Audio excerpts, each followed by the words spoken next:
Sri Krishna Parabrahmane Namaha.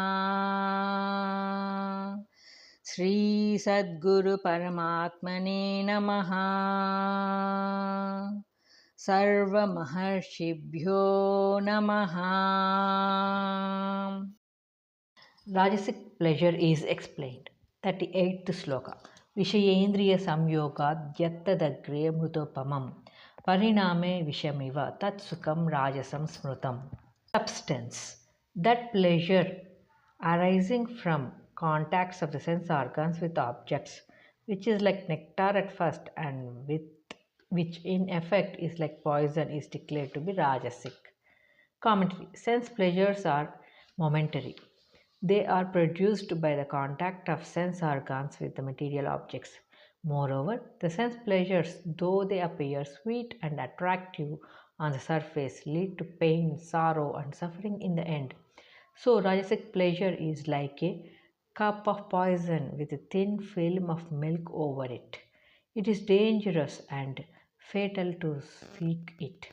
Man is deluded by the superficial glitter and glamour of the sense attractions and rushes to his own destruction by running after them with foolish zeal and enthusiasm, knowing it as such.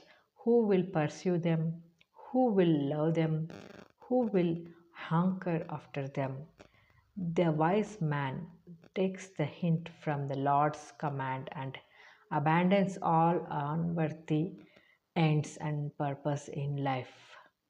All that glitters is not gold. The glitter of sense pleasures is easily understood even by an uncritical mind in the daily course of human life.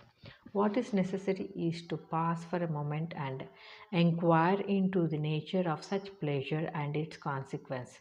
Such inquiry, repeatedly carried out, will enable the seeker to know the true nature of the sense pleasures. When it is known, the mind ceases to run after them. Of course, by the force of past samskaras, man runs after such pleasures, and so the persistent and resolute effort is to be made to clear up the rubbish and make the mind clean and pure.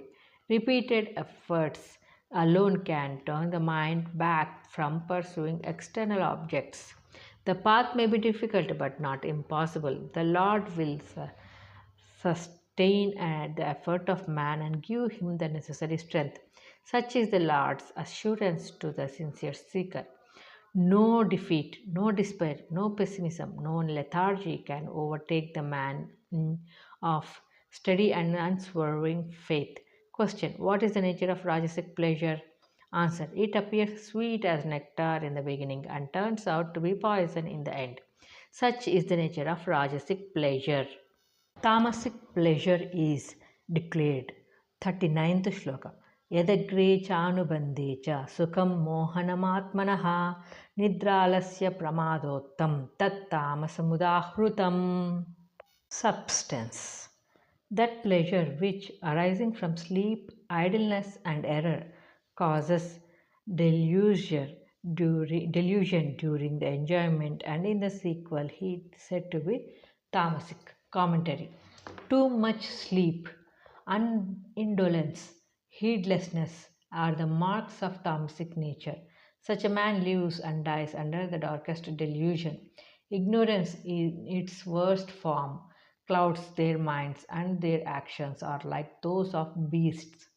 Therefore, tamasic pleasure is of the worst type.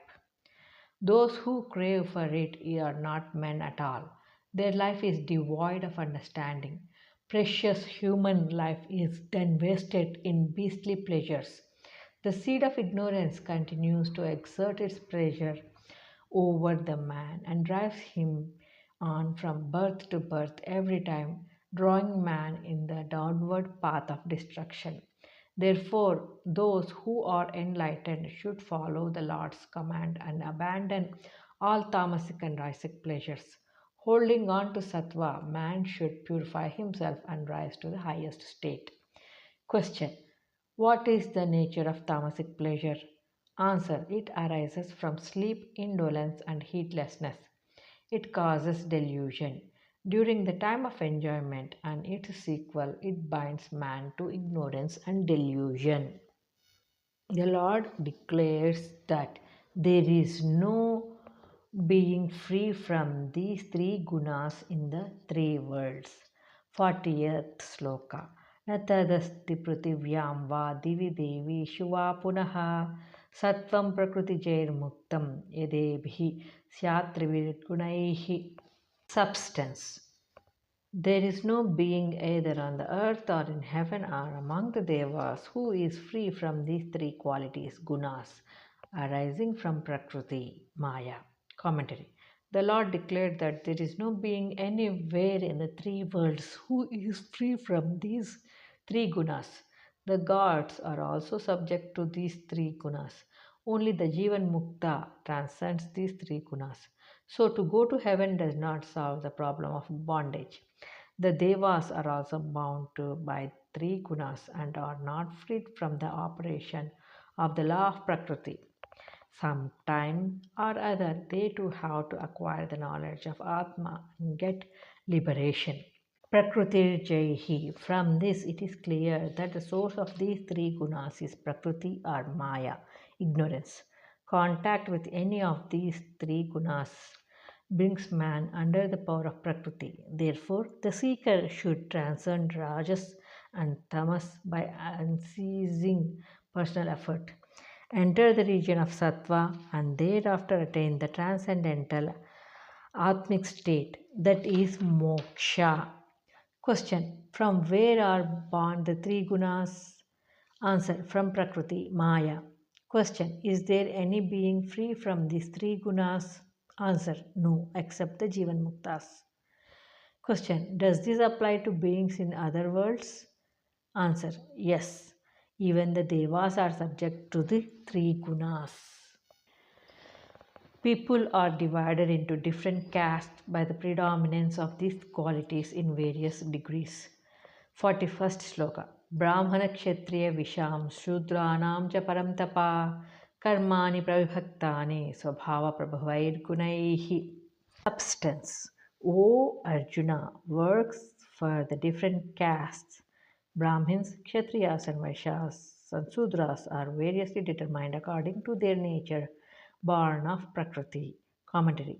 In the fourth discourse, 13th verse, the Lord already declared that the indifferentiation of the castes is determined by the difference in nature of men. Chaturvarnyam maya srishtam gunakarma vibhagashaha. Here again, the Lord states that the differences among the castes is due to qualities differently exhibited according to their nature. So the accident of birth is not the real criterion to fix the special gradation of the caste system. It shows that caste is not bar for anyone who aspires for self-realization. Though the birth is apparently in the lower caste, yet man can ascend to great spiritual heights by purity of his character and conduct.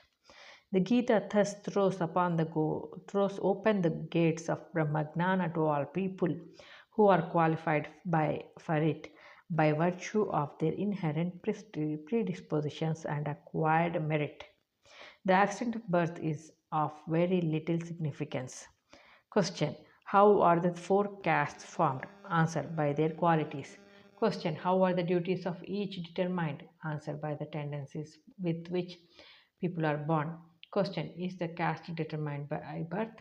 Answer. No, it is determined by the nature and according to their duties and functions in society are fixed. Functions of each caste are declared. 42nd Shloka. Shamo damas tapas saucham kshantirarjavam cha gnanam vignanam astikyam brahmam karma swabhavajam. Substance. Control of the internal and external organs, austerity, purity, forgiveness, integrity, knowledge of the Shastras, direct experience of the truth, faith in God, Guru, and scriptures. These are the duties of the Brahmins born of their own nature. Commentary. Anyone who is able to conform to the above nine prescribed duties is a Brahmana. The austerity, tapa, mentioned here refers to the three types of penance mentioned in the 17th discourse. 14th and 15th and 16th verses. Apart from the knowledge of the Shastras, direct experience of truth is emphasized by the Lord on several occasions. Mere knowledge of the Shastras is not enough. Realization is absolutely necessary. Question: what are the duties of the Brahmanas born of their nature? Or what are the qualities which determine the nature of Brahmanas? Answer: serenity, control of the external and internal organs, austerity, purity, forgiveness, uprightness, knowledge, realization, faith in God, Guru, and scriptures. These 9 qualities are natural to the Brahmanas, or those who possess these qualities are Brahmanas.